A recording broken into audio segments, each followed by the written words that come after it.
गणपति नाम की सुधा निराली, सुख और संपत्ति देने वाली। रोम रोम में इसे रमा लो, तन मन अमृत रूप बना लो। गजमुखधारी हर्ष के दाता, यही विधि है यही विधाता। शरणागत का सदा सहायक, इसका मनन बड़ा फलदायक।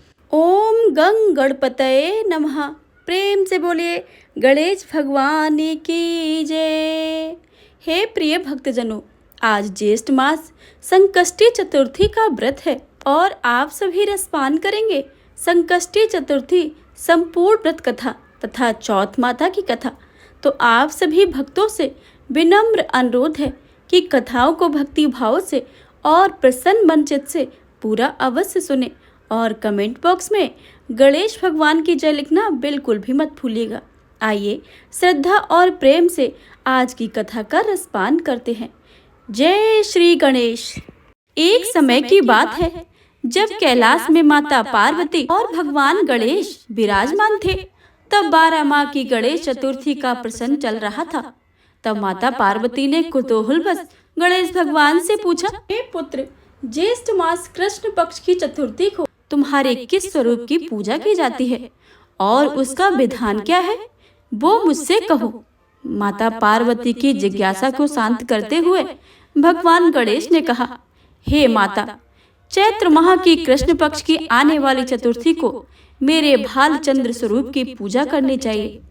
इस दिन पूरे दिन व्रत रखकर रात्रि में षोडशोपचार से मेरा पूजन करना चाहिए। इस दिन व्रती को ब्राह्मण भोजन के अतिरिक्त पंचगव्य पान करके रहना चाहिए। यह पूर्ण रूप से सभी संकटों का नाश करता है। इस व्रत के स्मरण मात्र से मनुष्य को सभी सिद्धियों की प्राप्ति सहज रूप से हो जाती है। अब माता, मैं आपको इस व्रत से जुड़ी एक कथा के विषय में अवगत कराने जा रहा हूँ, अतः आप इसे ध्यान पूर्वक सुनिए। सतयुग में मकरध्वज नाम के एक राजा हुए थे। वे परम प्रजा पालक थे। उनके राज्य में सभी लोग सुखी समृद्ध जीवन व्यतीत कर रहे थे। सभी वर्ण के लोग अपने धर्म को पूर्ण निष्ठा से पालन किया करते थे। प्रजा निरोगी और स्वस्थ जीवन व्यतीत करती थी। प्रजा में चोर और डाकू आदि का कोई भय नहीं था। नगर में रहने वाले लोग उदार, दानी, धार्मिक, बुद्धिमान और सुंदर थे। इतना सुंदर राज्य होने के पश्चात राजा पुत्र सुख से वंचित थे। पुत्र रत्न की प्राप्ति हेतु उन्होंने कई प्रयत्न किए, अतः महर्षि याज्ञवल्क्य की कृपा से उन्हें पुत्र धन की प्राप्ति हुई। पुत्र धन की प्राप्ति होने पर राजा की खुशी का तो कोई ठिकाना ही ना रहा। अब तो वो अपने राज्य का संपूर्ण कार्यभार अपने मंत्री धर्मपाल को सौंपकर विविध प्रकार के खेल खिलौने से अपने राजकुमार का पालन पोषण करने लगे। यहाँ राज्य का शासन अपने हाथों में आ जाने से मंत्री धर्मपाल धन धान्य से संपन्न हो गया। मंत्री महोदय को एक से बढ़कर एक पुत्रों की प्राप्ति हुई। सभी पुत्रों की विधि विधान से पूरे हर्षो उल्लास के साथ विवाह संपन्न किया गया। अब सभी मात्र पुत्र धन का उपभोग बड़े जतन से करने लगे। परिवार के सभी सदस्यों में सबसे छोटे पुत्र की पुत्रवधू बहुत धर्मपरायण थी। वो भगवान गणेश की परम भक्त थी। चैत्र माह के कृष्ण पक्ष की चतुर्थी आने पर उसने गणेश भगवान की पूजा श्रद्धा से आराधना और पूजा की और उनका व्रत का अनुष्ठान भी किया। पूजन और व्रत से विचलित होकर सास अपनी पुत्र वधू से कहने लगी, अरे क्या तंत्र मंत्र द्वारा मेरे पुत्र को अपने वश में कराने का उपाय कर रही है। अपनी सास द्वारा बारंबार निषेध किए जाने पर भी अपनी पुत्र वधू ने कोई बदलाव नहीं आता न दिखा। सास पुनः बोली, अरे दुष्टा, मेरे बार बार कहने पर भी तू मेरी बात को अनदेखा क्यों कर रही है। मैं तुझे पीट पीट कर ठीक कर दूंगी।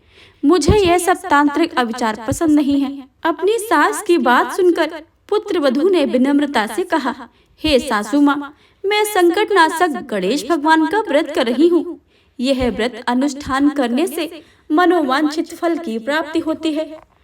अपनी पुत्र वधू की बात सुनकर क्रोधवश सासू ने अपने पुत्र से कहा, हे पुत्र, तुम्हारी वधू जादू टोना पर उतारू हो गई है। मेरे बार बार समझाने पर भी उसने मेरी एक न सुनी। अब तुम ही इसे मारकर उसकी अकल को ठिकाने कर ले आओ। मैं किसी गणेश जी को नहीं मानती हूँ। वे कौन है और उसका व्रत कैसे होता है? हम लोग तो राजकुल में हैं। हमारी भला किस विपत्ति को वो नाश करेंगे? माता की आज्ञा को मानते हुए उसके पति ने उसे मारा और पीटा। इतनी पीड़ा को सहन करते हुए भी उस पुत्र वधू ने व्रत को पूर्ण किया। व्रत के अंत में वो भगवान गणेश का स्मरण करते हुए प्रार्थना करने लगी और कहने लगी, हे विघ्नेश्वर, हे गणपति, आप हमारे सास ससुर को अपना परिचय दिखलाइए ताकि वो आपकी महिमा को समझ पाएं और उनके मन में आपके प्रति श्रद्धा पूर्वक जागृत हो जाए। अपने भक्त की करुणा पुकार सुनकर गणेश भगवान जी ने देखते ही देखते राजा के पुत्र को अपहरण कर उस धर्मपाल के महल में कहीं छुपा दिया। उसके बाद राजकुमार के सभी वस्त्र अलंकार को उतारकर राजमहल के फेंक दिए गए और खुद अंतर्ध्यान हो गए। इधर राजा ने प्रेम पूर्वक अपने पुत्र को पुकारा, किंतु उन्हें कोई उत्तर नहीं मिला। प्रति उत्तर न मिलने पर उन्होंने शीघ्रता से पुत्र को खोज शुरू कर दी। राजा को अपने महल में पुत्र की पुष्टि न होने पर वो शीघ्रता से मंत्री धर्मपाल के महल में गए और वहां जाकर अपने पुत्र को खोजने लगे। उन्होंने सबसे पूछा कि मेरा राजकुमार कहाँ है? यहाँ उसके सभी वस्त्र और आभूषण मिल गए हैं, किंतु मेरा राजकुमार कहाँ चला गया? ने ऐसा निंदनीय कार्य किया है। हाय, मेरा राजकुमार कहाँ है? राजा की व्याकुलता धीरे धीरे अब बढ़ने लगी थी। राजा की दशा को देखकर मंत्री धर्मपाल ने कहा, हे राजन, आपका चंचल पुत्र कहाँ है? आप उसका मुझे पता नहीं है, किंतु मैं अभी पूरे राज्य में बाग बगीचे आदि स्थानों पर उसकी खोज आरंभ करता हूँ। उसके बाद व्याकुल राजा नौकरों सेवकों आदि से कहने लगे, हे अंगरक्षकों, सेवकों, मेरे पुत्र को शीघ्र पता लगाइए। राजा का आदेश मिलने मात्र से राजा के पुत्र की खोज जोरों शोरों से शुरू हो गई, किंतु राजा के पुत्र का कोई पता नहीं चला। जब राजा के पुत्र का कोई पता नहीं चला, तब वो राजमहल में आके राजा के समक्ष डरते डरते यह निवेदन करने लगे, हे राजन, हमें क्षमा करें, अभी तक अपहरणकारियों का कोई पता नहीं चल रहा है। राजकुमार को पूरे नगर में किसी ने आते जाते नहीं देखा है। उनकी बातें सुनकर क्रोधवश होकर राजा ने अपने मंत्री को बुलाकर कहा, हे धर्मपाल, मेरा राजकुमार कहाँ है? मुझे साफ साफ बता दे कि मेरा राजकुमार कहाँ है। उसके सभी वस्त्र आभूषण मुझे दिखाई दे रहे हैं, केवल वही नहीं है। अरे नीच, मुझे बता दे कि मेरा राजकुमार कहाँ है, अन्यथा मैं तुझे और तेरे कुल को नाश कर दूंगा। इसमें जरा भी संदेह मत रखना। राजा द्वारा डांट पड़ने के कारण मंत्री विचलित हो गया। मंत्री धर्मपाल ने राजा के समक्ष नतमस्तक होकर कहा, हे भूपाल, मेरा विश्वास कीजिए, मैं अभी पता लगाता हूँ। इस नगर में बालक अपहरणकर्ताओं का कोई गिरोह भी नहीं है, ना ही कोई डाकू आदि का वास करते हैं, किंतु पता नहीं किस निर्धामी ने ऐसा नीच काम किया है और ना जाने कहाँ गायब हो गया है। धर्मपाल अब अपने महल आकर अपनी पत्नी एवं पुत्रों से पूछने लगा। उसने अपनी सभी पुत्र वधुओं को बुलाकर पूछा कि यह नीच कार्य किसने किया है। यदि राजकुमार का पता नहीं चला तो राजा मुझे और मेरे पूरे वंश का विनाश कर देंगे। अपने ससुर की बात को सुनकर सबसे छोटी पुत्र वधु ने कहा, हे पिताश्री, आप इतने चिंतित क्यों हो रहे हो? यह सब भगवान गणेश की लीला है। इन्हीं के कोप का परिणाम आप भुगत रहे हो। अतः आप भगवान गणेश की पूजा आराधना करें। अगर राजा से लेकर नगर के सभी प्रजाजन पूर्ण श्रद्धा के साथ गणेश जी की चतुर्थी का व्रत करें, तो व्रत के फल स्वरूप भगवान गणेश जी राजकुमार को अवश्य ही लौटा देंगे। मेरा वचन कभी मिथ्या नहीं होता है। छोटी पुत्र वधु की बात सुनकर ससुर ने कहा कि हे पुत्री, तुम सत्य कह रही हो, तुम धन्य हो। हमारे कुल में एक तुम ही हो जो मेरा और मेरे कुल का उद्धार कर दोगी। भगवान गणेश जी की पूजा कैसे की जाती है वो तुम मुझे बताओ। हे सुलक्षणी, मैं मंद बुद्धि होने के कारण भगवान गणेश के व्रत की महिमा नहीं जानता हूँ, अतः मुझ पर और मेरे परिवार को उनके किए अपराध की क्षमा कर दे। घर राजकुमार का पता लगवा दो। तब सभी लोगों ने भगवान गणेश जी का कष्ट नाशक चतुर्थी के व्रत अनुष्ठान किया। राजा सहित सभी नगरजनों ने गणेश जी को प्रसन्न करने हेतु व्रत का अनुष्ठान किया। सभी के व्रत अनुष्ठान के प्रभाव से गणेश जी प्रसन्न हो गए और देखते ही देखते सभी लोगों के सामने उन्होंने राजकुमार को प्रकट किया। राजकुमार को अपने समक्ष देखकर राजा सहित सभी नगरवासियों की कोई खुशी का ठिकाना ही न रहा। वो बस राजकुमार को आश्चर्यचकित होकर देखने लगे। राजा अपने पुत्र को पुनः प्राप्त करके खुशी से फूले नहीं समा रहे थे। भगवान गणेश की लीला को देखकर वो नतमस्तक होकर कहने लगे, भगवान गणेश जी, आप धन्य हो और धर्मपाल तुम्हारी छोटी पुत्र वधू भी धन्य है, जिसकी कृपा से आज मेरा पुत्र यमराज के घर से लौटकर आया है। अतः आप सभी नगरजन इस संतानदायक व्रत को विधि पूर्वक करते रहो। श्री गणेश जी बोले, हे माता, इस व्रत से बढ़कर इस लोक तथा अन्य लोकों में मेरा कोई और व्रत नहीं है। इस कथा को श्रवण युधिष्ठिर ने भगवान श्री हरि कृष्ण से सुना है और इसी चैत्र मास के कृष्ण पक्ष को आने वाली चतुर्थी का व्रत उन्होंने और अपने खोए हुए राज्य को फिर से प्राप्त करने के लिए किया था। गणेश भगवान, जैसे आपने कृपा राजा पर की है, वैसे आप अपनी कृपा सभी पर बनाए रखना। आपकी कथा को सुनने वाले, कहने वाले और हुंकार भरने वाले सभी की मनोकामनाएं पूर्ण करना।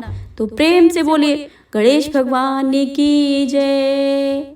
हे प्रिय भक्तों, यह थी गणेश संकष्टी चतुर्थी व्रत कथा। आप सुनिए चौथ माता की कथा, क्योंकि चौथ माता की कथा को सुने बिना व्रत संपूर्ण नहीं माना जाता है। तो प्रेम से बोलिए, चौथ माता की जय। एक सेठ सेठानी थे, उनके एक बेटा और बहू थे। बहू सबको भोजन करा के फिर स्वयं भोजन करती थी। एक पड़ोसन ऐसी थी कि जो रोज पूछती थी कि बहू आज क्या बनाया खाया है। बहू कहती थी कि ठंडो बासी। एक दिन उसके पति ने ऐसा सुनकर विचार किया कि आज तो पकवान बनाए जाए, फिर देखे कि मेरी पत्नी क्या कहती है। उसने तरह तरह के पकवान बनवाए और घर के सभी लोगों ने एक साथ बैठकर भोजन किया। आज भी पड़ोसन ने पूछा तो बहू ने कहा कि ठंडो बासी। सेठ के लड़के ने सोचा कि हो न हो कोई तो बात अवश्य ही होगी जिससे कि मेरी पत्नी ऐसा कहती है। उसने पत्नी से पूछा कि तुम रोज ठंडो बासी खाया ऐसा क्यों कहती हो, जबकि सबने अपने एक साथ बैठकर कई तरह के पकवान खाए हैं। उसकी पत्नी बोली, अपने जो खा रहे हैं वह माँ बाप की बूढ़े की कमाई है। जिस दिन आप कमा कर लाओगे उस दिन मैं समझूंगी कि ताजा भोजन कर रहे हैं। अब एक दिन लड़के ने माँ से कहा, माँ कि मैं एक बड़े शहर में कमाई करने जा रहा हूँ। माँ बोली, बेटा अपने पास तो इतना सारा धन है कि खाया नहीं खुटेगा। माँ के मना करने पर भी बेटे ने स्वयं कमाने का दृढ़ निश्चय कर लिया और जाते समय पत्नी से कहा कि मैं जब तक कमाकर बहुत सा धन लेकर ना आऊं तुम चूल्हे की आग मत बुझने देना। एक दिन चूल्हे की आग बुझ गई तो मन ही मन घबराने लगी, कहीं मेरे पति पर कोई संकट तो नहीं आन पड़ा। जल्दी से पड़ोस में आग जलाकर चूल्हे में रख दी। ऐसा विचार करके पड़ोस में गई। वहां पड़ोसन चौथ माता का व्रत पूजन कर रही थी। पड़ोसन ने कहा कि थोड़ी देर में आकर ले जाना। बहू ने पड़ोसन से पूछा कि आप यह व्रत क्यों करती हैं, इससे क्या मिलता है। पड़ोसन ने कहा, चौथ माता के इस व्रत को करने से अन्न लक्ष्मी मिले और अपनी मनोकामना पूरी हो। अब बहू भी चौथ माता का व्रत करने लगी। दीवार पर चौथ माता बनाई। उस दिन घी गुड़ का चूरमा बनाकर रात्रि को चंद्रमा को अर्घ देकर भोजन करती। ऐसा करते करते बहुत दिन बीत गए। चौथ माता ने उस बहू के पति को स्वप्न में दिया कि साहूकार का बेटा तू जागे कि सोवे, तेरी पत्नी तुझे बहुत याद कर रही है। घर जाकर उसकी चिंता मिटा दे। तू दुकान खोलकर कंकु केसर का पागल बन बैठ जा। अब तेरा हिसाब किताब चुकता हो जाएगा। अब तो चौथ माता ने जैसा कहा था वैसा ही हुआ। उसने घर जाने की तैयारी की और गाड़ी भर के धन दौलत लेकर चल दिया। रास्ते में एक बड़ा सा काला नाग फन फैलाए बैठा हुआ था और कहने लगा, आज तो मैं तुझे ढसूंगा, छोड़ूंगा नहीं। आज तेरी आयु पूरी हो गई है। सेठ के लड़के ने कहा, आज चौथ माता ने मुझे सपना दिया है कि मैं पत्नी से मिलने घर जा रहा हूँ। वह मेरी पत्नी बहुत चिंतित हो रही है। मैं उससे मिलकर जरूर वापस आऊंगा, तब मुझे डस लेना। नाग ने कहा, तुम शपथ पूर्वक कहकर जाओ तो मैं तुम्हें जाने दूंगा, परंतु लौट कर नहीं आओ तो तुम्हारे घर आकर तुम्हें डस लूंगा। इस प्रकार सर्प को वचन देकर वह अपने घर पहुंचा। वहां हंसी खुशी से मिला और भोजन करके उदास होकर बैठ गया। उसकी पत्नी ने उदास होने का कारण पूछा। पति ने काले नाग वाली बात बताते हुए कहा कि यदि मैं उसके पास नहीं जाऊंगा तो वह घर आकर मुझे ही डस लेगा। पत्नी बहुत चतुर थी। उसने कहा कि आप घबराओ नहीं, लेट जाओ, मैं एक उपाय करती हूँ। पत्नी ने कमरे की 7 पीढ़ी धोई। पहली पीढ़ी पर रेत, दूसरी पर इत्र, तीसरी पर गुलाल, चौथी पर कुंकर केसर, 5वीं पर लड्डू पेड़ा और 6ठी पर गादी गलीचा और 7वीं पीढ़ी पर दूध का कटोरा भरकर रख दिया। इस प्रकार वह 7 ही पीढ़ी सजाकर बैठ गई। आधी रात होते ही नाग आकर पीढ़ी चढ़ने लगा। पहली पीढ़ी पर रेत में लौट गया और कहने लगा कि सेठ की बहू ने आराम तो बहुत दिया है, पर बचनों से बनकर आया हूँ, सो डसूंगा अवश्य ही। इस प्रकार 7 पीढ़ियों पर नाग आराम करते हुए और कहता हुआ कि चला गया कि डसूंगा जरूर। कमरे में जाने ही वाला था कि चौथ माता ने विचार किया कि मैं इसे नहीं बचाऊंगी तो इस संसार में धर्म कर्म और व्रत पूजन कौन करेगा। अब तो गणेश जी, चंद्रमा जी और चौथ माता ने उसे बचाने का विचार किया। चंद्रमा ने उजाला किया, चौथ माता ढाल बन गई और गणेश जी ने तलवार लेकर नाग को मार दिया और ढाल से ढक दिया। अब बहू भी थकी हारी सो गई थी। दिन उगा तो लोग बेटे से मिलने आए, परंतु बेटा बहू तो उठे ही नहीं थे। बहुत देर हो गई थी। माँ ने उन्हें उठाने गई। माँ ने 7 पीढ़ियों पर जो कुछ देखा वह बहुत घबराई हुई और बेटा बहू को आवाज लगाई। बेटा बहू उठे तो देखा कि एक ढाल तलवार पड़ी है। अब ढाल तलवार उठाई तो वही नाग काला मरा हुआ पड़ा था। बेटा बहू ने सोचा कि आज तो धर्म कर्म ही आड़े आया है, जो भगवान गणेश जी और चौथ माता ने अपनी रक्षा की है। हे चौथ माता, आपने जैसे बेटे की और बहू की रक्षा की है, वैसी ही सबकी करना। बोलो चौथ माता की जय। हे चौथ माता, अपने भक्तों पर सदा अपनी कृपा बनाए रखना। प्रेम से बोले चौथ माता की जय। चौथ माता की अगली कहानी के अनुसार एक नगर में एक बूढ़ी माँ रहती थी। वह अपने बेटे की सलामती के लिए 12 महीने का चौथ का व्रत करती थी। हर चौथ को पंसारी से थोड़ा सा गुड़ और घी लाकर 4 लड्डू बनाती थी। एक बेटे को देती थी, एक से पूजा करती थी, एक हथकार के लिए निकालती थी और एक चांद उगने पर व्रत करके खुद खा लेती थी। एक बार उसका बेटा ताई से मिलने गया। ताई ने बैसाखी चौथ का व्रत रखा था। ताई से पूछा, माँ तो 12 चौथ करती है। ताई बोली, तेरी माँ तो तेरी कमाई से तरमाल खाने के लिए 12 चौथ का व्रत करती है। तू परदेश जाए तो वह एक भी चौथ नहीं करेगी। लड़के को लगा ताई सच कह रही है। घर आकर माँ से कहा, माँ मैं परदेश जा रहा हूँ, यहाँ तू मेरी कमाई खाने पीने में ही उड़ा देती है। माँ ने समझाकर रोकना चाहा, पर बेटा नहीं माना। माँ ने उसे साथ ले जाने के लिए चौथ माता की आंखें दे दी और कहा कि मुसीबत में ये आंखें तेरी मदद करेंगी। वह आंखें लेकर रवाना हो गया। घूमते हुए एक नगर में पहुंचा। उसने देखा कि एक बूढ़ी माँ रोती जा रही थी और पुए बनाते जा रही थी। उसने कारण पूछा तो बूढ़ी माँ ने कहा कि बेटा, इस नगर की पहाड़ी पर एक दैत्य रहता है। पहले वह नगर में आकर कई लोगों को खाने के लिए मार देता था। अब राजा हर घर से एक आदमी दैत्य के पास भेजता है और आज मेरे बेटे की बारी है, इसलिए मैं रो रही हूँ और उसे के लिए पुए भी बना रही हूँ। वह बोला कि तू पुए मुझे खिला दे, तेरे बेटे की जगह मैं चला जाऊंगा। बूढ़ी माँ ने खीर पुए उसे खिलाए। खा पी कर वह सो गया। रात को राजा के सैनिक आए तो बूढ़ी माँ ने उसे भेज दिया। दैत्य के सामने पहुंचने पर उसने चौथ माता की आंखें दैत्य की तरफ फेंक कर कहा, हे चौथ माता, यदि मेरी माँ मेरी सलामती के लिए व्रत करती है तो दैत्य का सिर कट जाए। तुरंत दैत्य का सिर कट गया। लड़का वापस आ गया। राजा ने उसे उपहार देकर विदा किया। चलते हुए दूसरे नगर के लिए पहुंचा। इस राज्य में आवा तभी पकता था जब एक इंसान की बलि दी जाती थी। सिपाहियों ने उसे पकड़कर आवे में चुन दिया। लड़के ने आंखें आवे में डाली और कहा कि हे चौथ माता, यदि मेरी माँ मेरे लिए व्रत करती है तो आवा मेरी बलि के बिना ही झट से पक जाए। आवा तुरंत ही पक गया। आवे में से मिट्टी की जगह सोने चांदी के बर्तन निकले। अंदर से लड़का बोला कि बर्तन धीरे धीरे निकालो, मुझे लग नहीं जाए।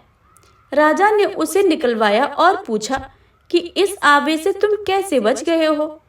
लड़के ने कहा कि उसकी माँ चौथ माता का व्रत करती है, व्रत के कारण ही वह बच पाया है। राजा को विश्वास नहीं हुआ। उसने एक चांदी की सुराही मंगवाई और कहा कि नली से निकल कर दिखाओ, तभी मैं विश्वास होगा। लड़के ने चौथ माता को याद करके आंखें सुराही में डाली और कहा कि मैं भंवरा बनकर सुराही से निकलूं। लड़का भंवरा बनकर सुराही से निकल गया। राजा में खुशी होकर राजकुमार की शादी उसके साथ करवाई और सभी लोगों को चौथ माता का व्रत करने को कहा। उसे माँ की याद आई। उसने राजा के पास जाकर खुद के नगर जाने की इच्छा जाहिर की। राजा ने रथ, घोड़ा, हाथी और खूब सारा दान दहेज देकर उन्हें विदा किया। चौथ के दिन उसने अपने नगर पहुंचा। वह अकेले पंसारी के यहाँ माँ का इंतजार करने लगा। सोचा है कि चौथ है, आज माता जरूर आएंगी। थोड़ी देर के बाद लकड़ी टेकती हुई माँ आती दिखी। बेटा माँ के चरणों में गिर पड़ा। कहा कि माँ, मैं तेरा बेटा हूँ, मुझे माफ कर दे। माँ ने उसे गले लगा लिया। लोग चौथ माता की जय जयकार करने लगे। उस नगर के सभी लोग चौथ माता का व्रत करने लगे। हे चौथ माता, जैसे बूढ़ी माँ और उसके बेटे की सहायता की है, वैसी ही हमारी भी करना। कहानी कहने वाले, सुनने वाले सब पर अपनी कृपा बनाए रखना। प्रेम से बोले चौथ माता की जय, गणेश भगवान की जय। चौथ माता की तीसरी कथा के अनुसार एक ब्राह्मण था। उसके एक ही लड़का था। वह बहुत गरीब था। उसका लड़का राजा के यहाँ काम करता था, पर पैसे बहुत कम मिलते थे। खाना पीना मुश्किल से ही चल पाता था। सकट का त्योहार आया। ब्राह्मणी व्रत रखी। घर में कुछ नहीं था। उसने अपने बेटे से कहा कि जब राजा के यहाँ से काम करके चलना, तब थोड़े से तिल और गुड़ मांग लेना, जिससे हम पूजा तो कर लेंगे। लड़का राजा के यहाँ काम करने पहुंचा। दिन भर काम करने के बाद वह एक भंडार में घुस गया। भीतर से दरवाजा बंद कर लिया। वहां तो सारी चीजें भरी पड़ी थी, पर उसकी चोरी की आदत तो नहीं थी। ऐसा सोच रहा था कि चोरी करूं तो कैसे करूं।